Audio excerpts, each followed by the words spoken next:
कहानी की शुरुआत में हम कोलोराडो की एक जेल को देखते हैं जहां पर हजारों खतरनाक मुजरिम कैद हैं। ये कोई आम जेल नहीं बल्कि एक ऐसी हाई सिक्योरिटी जेल है जहां से भागना नामुमकिन समझा जाता है, क्योंकि यहाँ 24 घंटे गार्ड्स कैदियों पर कड़ी नजर रखते हैं और अगर किसी कैदी ने इस जेल से भागने की कोशिश की तो उसे ऐसी सजा दी जाती है जिसे देखकर बाकी कैदियों की भी यहाँ से भागने की हिम्मत टूट जाती है। और तभी हम इस जेल में रे नाम के कैदी को देखते हैं। रे कोई आम कैदी नहीं बल्कि वो एक ऐसा मास्टरमाइंड कैदी है जो पिछले 14 जेलों को तोड़कर भाग चुका है और अब पिछले कई दिनों से वो यहाँ इस जेल से भागने की प्लानिंग पर लगा हुआ है। अब यहाँ रे जेल के चारों तरफ नजर घुमाकर पूरे जेल का स्ट्रक्चर जान जाता है और रे को पता चल जाता है कि जेल का कौन सा हिस्सा कमजोर है। इसके बाद रे वापस अपने सेल में आता है और यहाँ से भागने के काम पर लग जाता है। अब यहाँ सबसे पहले रे सेल में बैठकर काउंटिंग शुरू कर देता है और जैसे ही 7 मिनट तक वो काउंटिंग करता है तभी वह देखता है कि गार्ड वापस आ चुके हैं, जिससे रे को पता चल जाता है कि गार्ड्स हर रोज 7 मिनट के लिए बाहर सिगरेट पीने जाते हैं।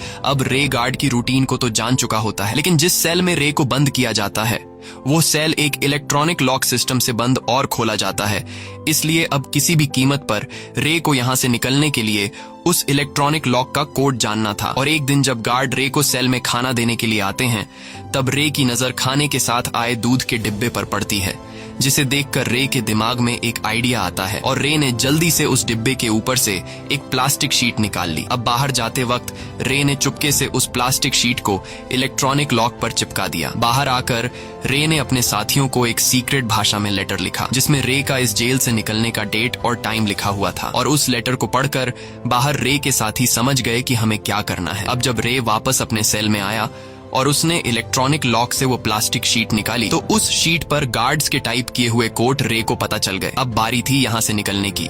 जिसके बाद रे कुछ टिश्यू पेपर के छोटे छोटे गोले बनाने लगता है और जैसे ही एक गार्ड उसे खाना देने आता है तो रे दरवाजे के बीच उस छोटे से खाना देने वाले रास्ते में टिश्यू पेपर के टुकड़े भर देता है ताकि यह रास्ता लॉक ना हो सके। अब रे के जेल से भागने की पूरी तैयारी हो चुकी थी, लेकिन फिर भी वो सेल में बैठकर इंतजार करता है और जैसे ही गार्ड सिगरेट पीने के लिए बाहर जाते हैं तब रे अपने काम पर लग जाता है और बड़ी आसानी से उस इलेक्ट्रॉनिक लॉक में कोड टाइप करके अपने सेल का दरवाजा खोल देता है, जिसके बाद वो वेंटिलेशन के रास्ते से होते हुए चुपके से कंट्रोल रूम तक पहुंचता है। और तभी बाहर हम एक लड़की को गाड़ी में देखते हैं जो जेल के बाहर पार्किंग में गाड़ी खड़ी करके जाने लगती है, पर जैसे ही वो गाड़ी से कुछ दूरी पर चली जाती है तभी उस गाड़ी में ब्लास्ट होता है, जिसकी आवाज सुनकर सभी गार्ड्स का ध्यान उस तरफ चला जाता है और अब रे को यहाँ से भागने का पूरा मौका मिल जाता है। जिसके बाद वो जल्दी से कंट्रोल रूम में अपने सेल के कैमरे को रिवर्स फुटेज पर लगा देता है, जिससे गार्ड को पता ही नहीं चलता कि रे जेल से भाग चुका है, बल्कि स्क्रीन में रिवर्स फुटेज को देखते हुए गार्ड्स को लगता है कि रे अभी भी सेल में मौजूद है। कुछ देर बाद बाहर आग को बुझाने के लिए एक फायर फाइटर की टीम आती है और यहाँ हम देखते हैं कि रे ने भी एक फायर फाइटर के कपड़े पहनकर जेल से बाहर आ गया है। तभी यहाँ एक गाड़ी आती है जिसमें रे के 2 साथी बैठे होते हैं और रे गाड़ी में बैठकर जेल से फरार हो जाता है। कुछ दूर आगे जाने के बाद रे के साथी रे को एक सुनसान सड़क पर छोड़ देते हैं, क्योंकि उन्हें लगा कि रे अब पूरी तरह से आजाद हो चुका है। लेकिन तभी वहाँ पर पुलिस की एक गाड़ी आती है और पुलिस वाले रे को देख लेते हैं। रे को देखकर पुलिस वाले समझ जाते हैं कि यह एक जेल से भागा हुआ कैदी है, क्योंकि रे ने अभी भी एक कैदी के कपड़े पहने होते हैं, इसलिए पुलिस फिर से रे को पकड़ लेती है। पर तभी वहां एक आदमी आता है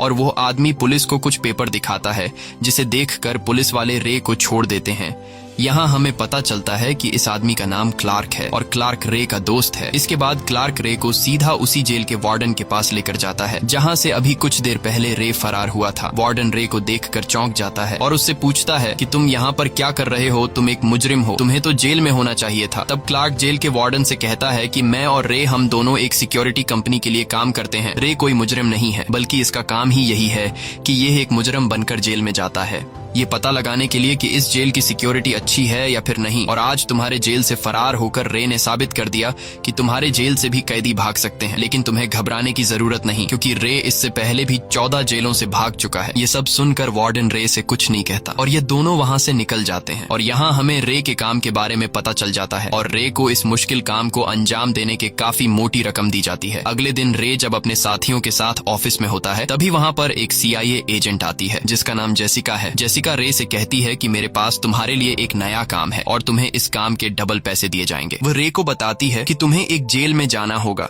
जिसे दुनिया का सबसे सिक्योर जेल माना जाता है। लेकिन वह जेल एक सीक्रेट जगह पर बनाया गया है, जिसके बारे में कुछ ही लोग जानते हैं कि वह जेल कहां पर है। इसलिए मैं चाहती हूं कि तुम उस जेल में जाओ और साबित कर दो कि उस जेल से भागा जा सकता है, क्योंकि यह काम तुम्हारे अलावा और कोई भी नहीं कर सकता। लेकिन तुम्हें डबल पैसे देने के लिए शर्त यह है कि जब तुम उस जेल में जाओगे तो तुम्हारी टीम तुम्हारी मदद नहीं कर सकती और किसी को भी पता नहीं होगा कि तुम कहां पर हो। ये सुनकर रे की टीम जेसिका का यह ऑफर रिजेक्ट कर देती है। तब वह लड़की रे को बहकाते हुए कहती है कि मैंने तुम्हारे बारे में बहुत कुछ सुना है, इसलिए अगर तुमने मेरा यह ऑफर रिजेक्ट कर दिया तो मैं समझ जाऊंगी कि तुमने जो 14 जेलों से भागने की किताब बनाई है वो सब झूठ है। यह सुनकर रे छिड़ जाता है और उस लड़की का ऑफर एक्सेप्ट कर लेता है। ऑफर एक्सेप्ट करने के बाद वो लड़की रे को पूरी प्लानिंग समझाने लगती है और कहती है कि उस जेल में तुम्हारा नाम एंथोनी होगा और तुम एक स्मगलर के केस में जेल जाओगे। तब रे कहता है कि अगर मैं उस जेल से भागने में नाकाम हुआ तब मैं उस जेल से खुद को कैसे छुड़ाऊंगा। ये सुनकर वह लड़की कहती है कि उस जेल के वार्डन का नाम रॉजर है और तुम उसे एक कोड कहना और तुम्हारा कोड है 310275। ये कोड सुनकर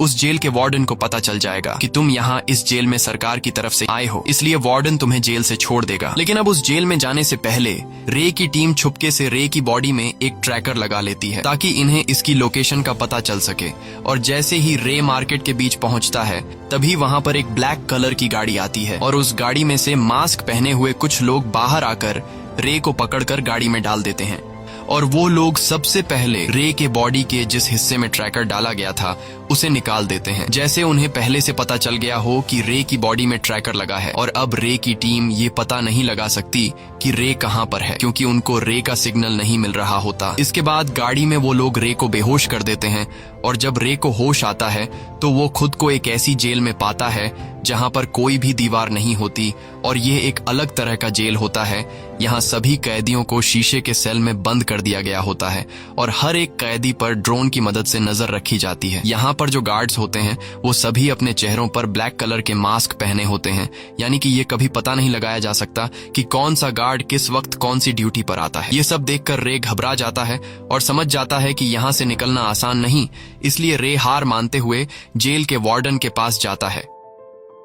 और रे जेल के वार्डन को वार्डन मार्श के नाम से पुकारता है। तब जेल का वार्डन कहता है कि मेरा नाम मार्श नहीं बल्कि मेरा नाम हॉब्स है और यहाँ पर मार्श नाम का कोई भी वार्डन नहीं है। ये सुनकर रे समझ जाता है कि यहाँ कुछ तो गड़बड़ जरूर है, इसलिए वह जेल के वार्डन को अपना कोड बताते हुए कहता है कि मेरा कोड है 310275। तब वार्डन कहता है कि तुम जो कुछ भी कह रहे हो मुझे उसके बारे में कुछ भी नहीं पता, बस मुझे इतना पता है कि मुझे तुम्हें यहाँ रखने के पैसे दिए जाते हैं और अब तुम्हें अपनी पूरी जिंदगी यहीं पर गुजारनी होगी। यह सुनकर रे समझ जाता है कि मुझे फंसाया गया है। इसके बाद रे को वापस उसके शीशे के सेल में ले जाया जाता है और अगले दिन अनाउंस होता है कि इस जेल में एक नया कैदी आया है जिसका नाम एंथनी है। ये नाम सुनकर इस जेल में माइकल नाम का एक कैदी होता है और माइकल एंथनी नाम सुनकर अलर्ट हो जाता है। इसके बाद एंथनी यानी रे बाकी कैदियों के बीच आ जाता है। तब रे एक नया कैदी होने की वजह से बाकी पुराने कैदी रे को घूरने लगते हैं और तभी कुछ कैदी रे पर हमला कर देते हैं, लेकिन रे खुद को बचाते हुए उनसे लड़ने लगता है। मगर रे अकेला था और बाकी कैदी बहुत सारे थे, इसलिए कैदी जब रे को मारने के लिए आगे बढ़ते हैं तभी यहाँ पर माइकल आ जाता है और माइकल कहता है कि अगर किसी ने भी एंथनी को हाथ लगाने की कोशिश की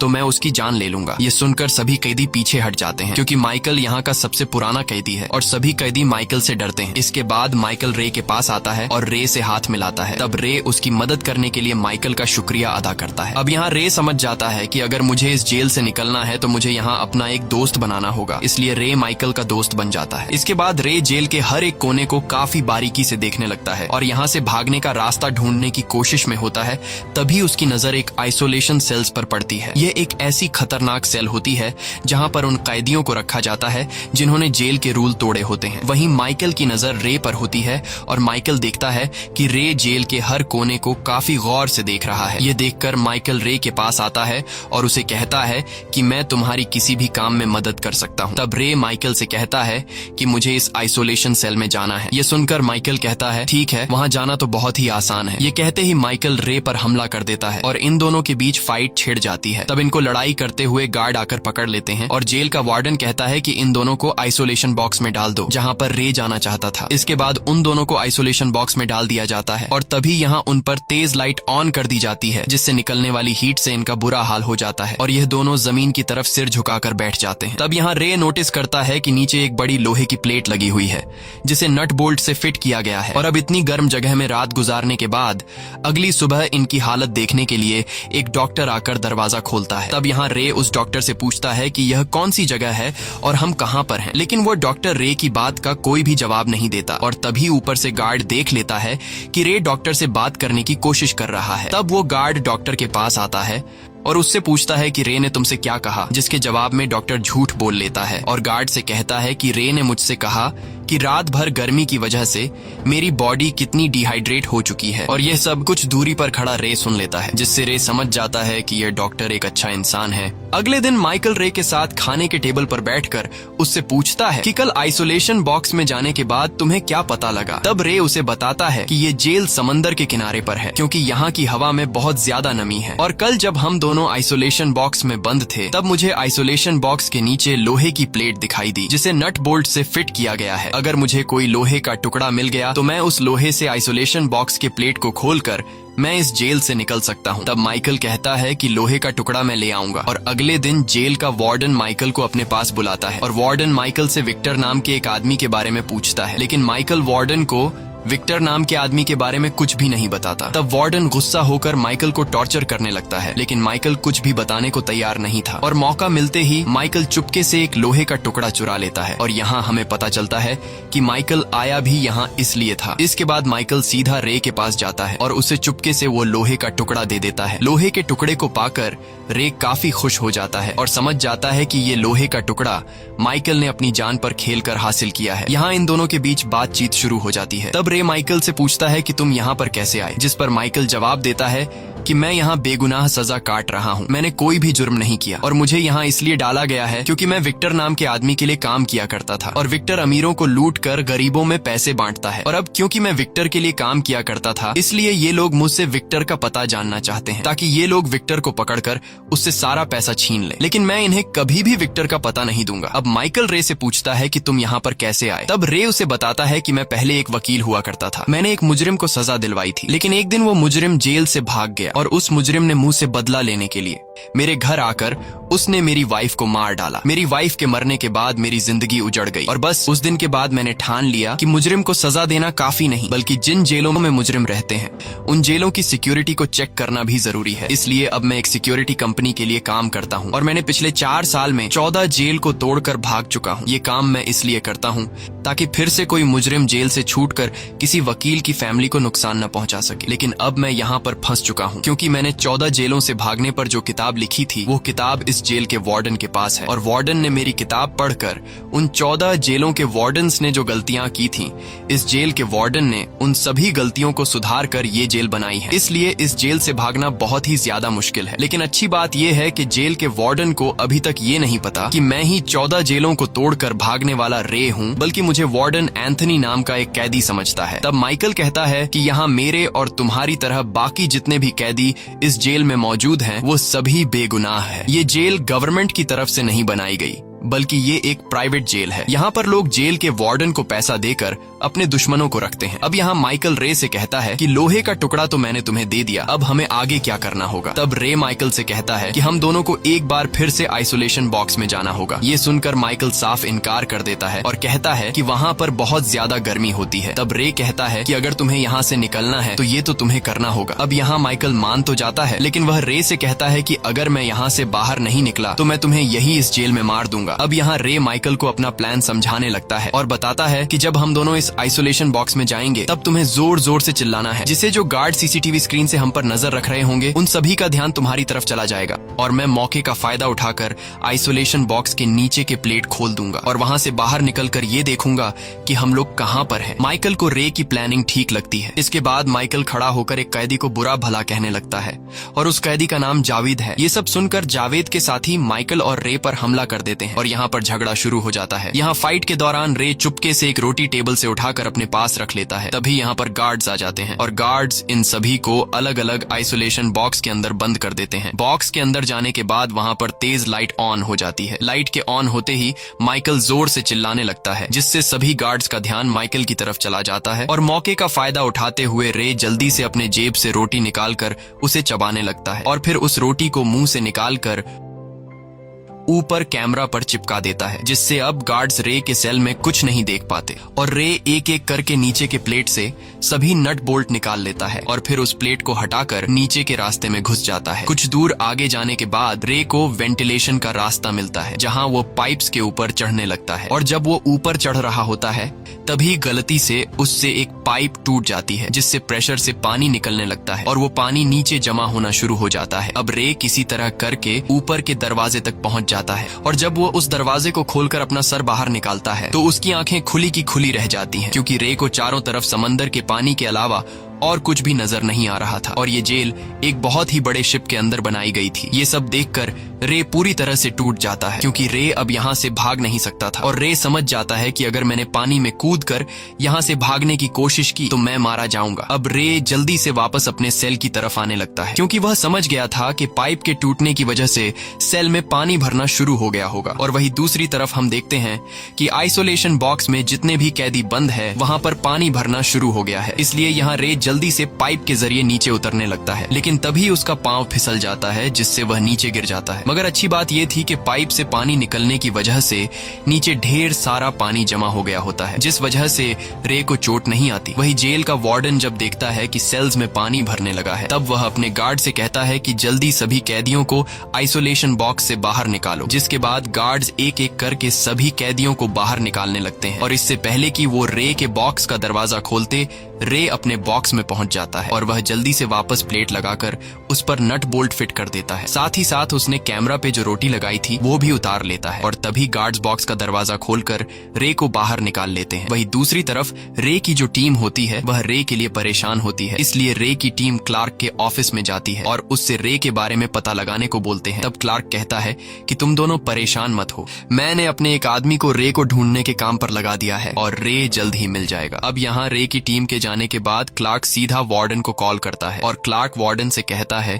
कि तुम्हारे जेल में एंथनी नाम का एक कैदी है। एंथनी कोई आम कैदी नहीं, बल्कि वह दुनिया का सबसे शातिर इंसान है, जो पिछले 14 जेलों को तोड़कर भाग चुका है और उसने 14 जेलों से भागने पर एक किताब भी बनाई है। तब वार्डन क्लार्क से कहता है कि जिस आदमी ने 14 जेलों से भागकर किताब बनाई है उसका नाम तो रे है। ये सुनकर क्लार्क मुस्कुराता है और वार्डन से कहता है कि तुम्हारे जेल में एंथनी नाम का जो कैदी है वही असल में रे है और वो अपना नाम बदलकर तुम्हारे जेल को तोड़कर भागना चाहता है। इसके बाद इन दोनों का कनेक्शन कट जाता है और यहाँ हमें पता चलता है कि रे के अपने ही साथी क्लार्क ने रे को इस जेल में फंसाया है और क्लार्क अकेले ही रे की कंपनी का मालिक बनना चाहता है। वही दूसरी तरफ वार्डन रे की सच्चाई जान चुका होता है, इसलिए वार्डन अपना एक गार्ड रे के सेल की तरफ भेजता है और वह गार्ड पूरी रात सेल के दीवार के साथ डंडी मारकर रे को सोने नहीं देता और जब सुबह होती है तब वह गार्ड रे को बुरी तरह से पीटने लगता है और रे को मार मार कर उसका बुरा हाल कर देता है और रे को इतना ज्यादा टॉर्चर किया जाता है कि वो पूरी तरह से टूट जाता है और यहाँ से भागने का सोचना छोड़ देता है, क्योंकि एक तो उसके साथ यहाँ पर बहुत ही बुरा सलूक हो रहा था और दूसरा रे ने खुद बाहर जाकर देख लिया था कि ये जेल समुद्र के बीचों बीच एक शिप पर बनाया गया है, इसलिए रे समझ जाता है कि यहाँ से भागना इम्पॉसिबल है। और अगले दिन रे जब माइकल से मिलता है तब माइकल रे से पूछता है कि तुमने बाहर क्या देखा, जिस पर रे बताता है कि यह कोई आम जेल नहीं बल्कि यह जेल समुद्र के बीचों बीच एक बड़े से शिप पर बनाई गई है। किसी को नहीं पता कि हम कहाँ पर है, इसलिए मेरी तरह तुम भी अपने दिमाग से यहाँ से भागने का ख्याल निकाल दो। तब माइकल रे को मोटिवेट करता है और कहता है कि तुम्हें हिम्मत नहीं हारनी होगी, तुम्हें जिन लोगों ने यहाँ पर फंसाया है उनसे तुम्हें बदला लेना होगा और यहाँ पर इस तरह की जिंदगी जीने से अच्छा है कि तुम एक बार यहाँ से भागने की कोशिश तो करो। ये सुनकर रे के अंदर एक बार फिर से यहाँ से भागने का जज्बा पैदा हो जाता है और यह दोनों आगे की प्लानिंग पर लग जाते हैं। अब यहाँ इन दोनों को सबसे पहले यह पता लगाना था कि यह लोग समुद्र के किस हिस्से में हैं। अब यह पता लगाने के लिए माइकल जानबूझकर रे को जख्मी कर देता है और फिर रे अपने जख्म की मरहम पट्टी करने करने के लिए डॉक्टर के पास जाता है और रे डॉक्टर से पूछता है कि आपको हमें बताना होगा कि हम लोग कहाँ पर हैं, लेकिन डॉक्टर उसे कुछ भी नहीं बताता और मौका मिलते ही रे वहाँ से एक सफेद शीट चुरा लेता है, जिसके बाद वह माइकल के पास आता है और यहाँ यह दोनों एक कैदी से चश्मे लेकर उस सफेद शीट से एक डिवाइस बना लेते हैं। ये एक ऐसी डिवाइस होती है जिससे इन्हें पता चल सकता है कि यह लोग इस वक्त कहाँ पर हैं, लेकिन रे कहता है कि इसके लिए हमें रात के वक्त शिप के छत पर जाना होगा और आसमान में तारों की मदद से हम यह पता लगा सकते हैं कि इस वक्त हम कहाँ पर हैं। अब ये दोनों बातें कर ही रहे होते हैं कि तभी वहाँ पर दो गार्ड आते हैं और वह गार्ड इन दोनों को एक साथ देखकर उन्हें मारने लगते हैं, क्योंकि ऊपर कैमरा से वार्डन ने इन दोनों को एक साथ देख लिया था और वार्डन समझ गया कि यह दोनों यहाँ से भागने की प्लानिंग बना रहे हैं। इसके बाद रे को वार्डन के रूम में ले जाया जाता है, जहाँ वार्डन रे से कहता है कि मुझे पता चल गया है कि तुम्हारा नाम एंथनी नहीं बल्कि रे है। तुम वो आदमी हो जो पिछले 14 जेलों को तोड़कर भाग चुके हो और तुम उन 14 जेलों से कैसे भागे इस पर तुमने एक किताब भी लिखी है और मैंने तुम्हारी किताब पर इस पूरे जेल को बनाया है, इसलिए यहाँ से कोई भी नहीं भाग सकता। तब रे कहता है अगर तुम्हें मेरे बारे में पता चल गया है तो तुम मुझे यहाँ से जाने दो, क्योंकि तुम जानते हो कि मैं बेगुनाह हूँ। जिस पर वार्डन कहता है कि मैं तुम्हें यहाँ से क्यों जाने दूं, तुम्हें यहाँ रखने के मुझे पैसे मिल रहे हैं। तब रे वार्डन से कहता है कि मैं तुम्हें एक ऐसा राज बता सकता हूँ जिससे तुम्हें ढेर सारे पैसे मिल सकते हैं। तब वार्डन कहता है कि बताओ कौन सा राज है, और रे वार्डन को लालच देते हुए कहता है कि मेरी माइकल के साथ काफी अच्छी दोस्ती हो गई है और वो मुझ पर पूरा भरोसा करने लगा है, इसलिए मैं तुम्हें बता सकता हूँ कि विक्टर कहाँ पर है, लेकिन बदले में तुम्हें मुझे छोड़ना होगा। यह सुनकर वार्डन ज्यादा पैसा पाने की लालच में रे की बात मान जाता है और अब वार्डन रे और माइकल को एक साथ बैठने पर कुछ भी नहीं कहता। और जब भी वार्डन रे को विक्टर की इन्फॉर्मेशन देने के लिए बुलाता है तब रे वार्डन को गलत इन्फॉर्मेशन देकर चला जाता है और यह सब रे ने माइकल को भी बताया होता है कि मैंने वार्डन को विक्टर बताने का सौदा किया है। अब इन दोनों की प्लानिंग काफी अच्छे से चल रही थी, बस अब बारी थी कि इस जगह का पता चल सके कि ये लोग कहाँ पर हैं। तब रे माइकल से कहता है कि मैंने जो डिवाइस बनाई थी जिससे हमारी लोकेशन का पता चलेगा, उस डिवाइस को तुम जावेद को दे दो। जावेद पर कभी कोई शक नहीं करेगा, क्योंकि जावेद और इनकी आपस में कई बार लड़ाई हो चुकी होती है। इसके बाद माइकल जावेद के पास जाता है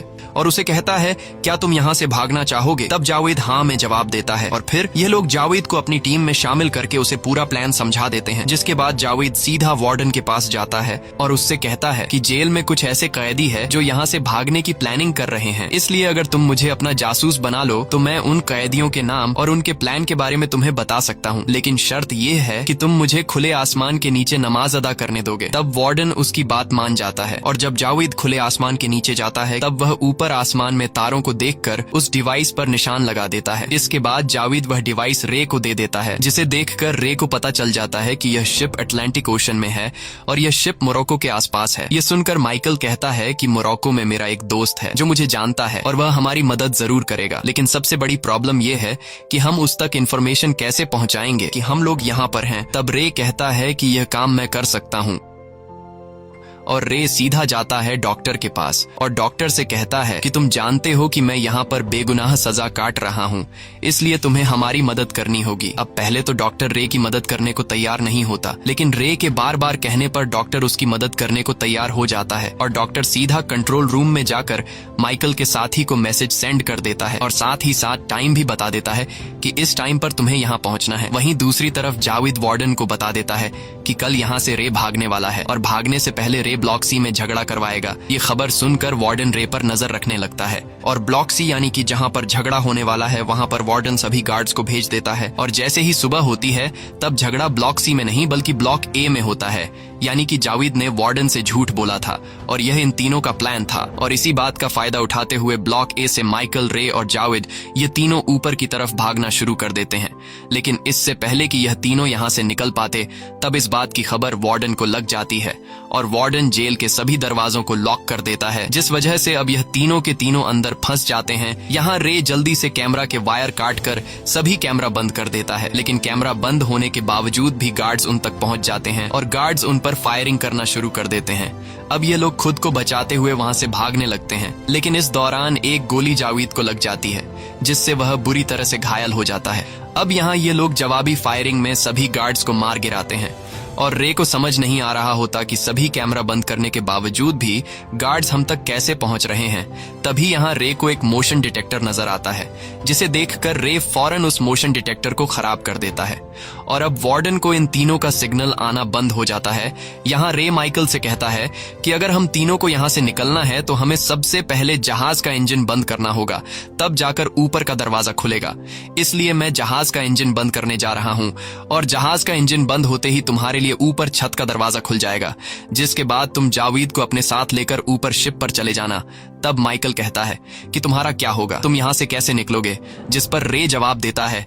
कि मेरे लिए परेशान मत हो, मेरे पास प्लान बी है जिसका मैं यहाँ से निकलने के लिए इस्तेमाल करूंगा। ये कहते हुए रे शिप के इंजन को बंद करने के लिए निकल पड़ता है और यहाँ माइकल जावेद को हिम्मत दिलाकर आगे बढ़ने को कहता है, लेकिन जावेद कहता है कि मैं अब और आगे बढ़ नहीं सकता क्योंकि गोली लगने की वजह से मेरा बहुत ज्यादा खून बह चुका है, इसलिए मैं जिंदा बच नहीं पाऊंगा। बस जाने से पहले तुम मुझे अपनी बंदूक दे दो। जिसके बाद माइकल जावेद को अपनी बंदूक दे देता है और न चाहते हुए वह जावेद को अकेला छोड़कर ऊपर छत की तरफ निकल पड़ता है। अब वहाँ पर जब गार्ड्स आते हैं तो जावेद इन सब पर गोलियां चलाता है और बड़ी बहादुरी से उनका मुकाबला करता है, लेकिन आखिर में गार्ड्स जावेद को गोलियों से छलनी कर देते हैं। वहीं दूसरी तरफ रे इंजन को बंद कर देता है और इंजन के बंद होते ही माइकल ऊपर के दरवाजे को खोल देता है और शिप के ऊपर आ जाता है। तभी वहाँ पर माइकल का साथी भी हेलीकॉप्टर लेकर पहुंच जाता है और हेलीकॉप्टर में मौजूद माइकल के साथी नीचे शिप पर मौजूद गार्ड्स पर गोलियां बरसाना शुरू कर देते हैं और माइकल दौड़ते हुए हेलीकॉप्टर तक पहुंच जाता है। हेलीकॉप्टर तक पहुंचने के बाद माइकल बंदूक उठाकर जो गार्ड्स उसका पीछा कर रहे होते हैं, माइकल उन पर गोलियां चलाकर उन्हें मार देता है। अब यहाँ हेलीकॉप्टर का पायलट माइकल से कहता है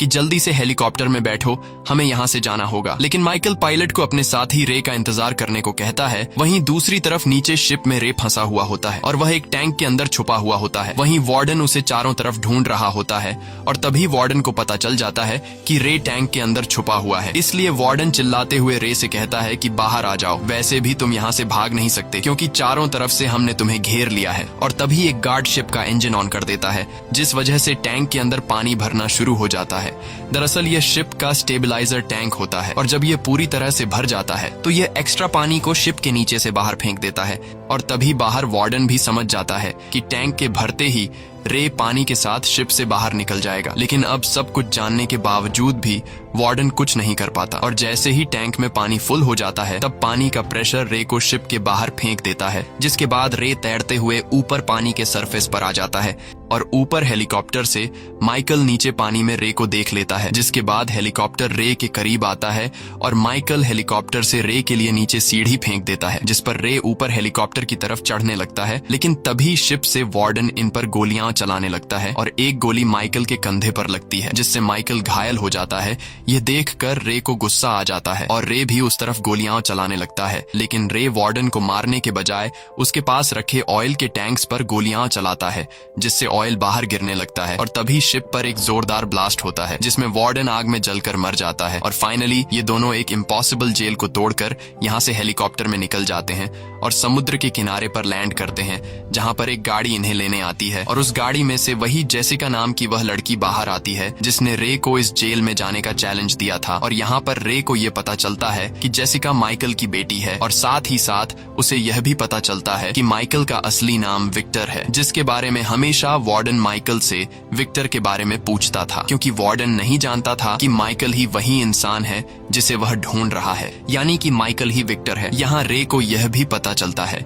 कि जेसिका ने जो एंथनी नाम मुझे दिया था वह दरअसल एक कोड था, ताकि जेल में माइकल यानी कि विक्टर यह पहचान ले कि इस आदमी को मेरी मदद के लिए भेजा गया है। इसीलिए जब वह पहली बार जेल में एंथनी नाम सुनता है तो माइकल समझ जाता है कि इस आदमी को मेरी मदद के लिए भेजा गया है। इसलिए माइकल जेल में रे के साथ दोस्ती कर लेता है। यहाँ जेसिका रे को बताती है कि मैंने तुम्हें जेल की सिक्योरिटी तोड़ने के लिए नहीं भेजा था, बल्कि मैंने तुम्हें अपने फादर को जेल से छुड़ाने के लिए भेजा था और मुझे पता था कि यह काम सिर्फ तुम ही कर सकते हो। साथ ही जेसिका रे को यह भी बता देती है कि तुम्हारा दोस्त क्लार्क शुरू में तो वह तुम्हारा साथ दे रहा था, लेकिन बाद में कंपनी का बॉस बनने के लालच में उसने वार्डन के साथ हाथ मिला लिया ताकि तुम जेल से बाहर ना आ सको और वह हमेशा कंपनी का बॉस बना रहे। ये सब बताने के बाद जेसिका और माइकल वहाँ से जाने लगते हैं और वहीं दूसरी तरफ क्लार्क को पता चल गया होता है कि रे जेल से आजाद हो गया है। यह पता चलते ही क्लार्क अपना जरूरी सामान उठाकर भागने लगता है, लेकिन जैसे ही वह अपनी गाड़ी में बैठता है तभी वहाँ पहले से उसकी गाड़ी में मौजूद रे का साथी क्लार्क को बेहोश कर देता है। और जब क्लार्क की आंख खुलती है तो वह अपनी गाड़ी के अंदर खुद को एक छोटे से कमरे में पाता है। यह देखकर वह जोर से चिल्लाने लगता है, लेकिन उसकी आवाज कोई भी नहीं सुनता। और तभी दिखाया जाता है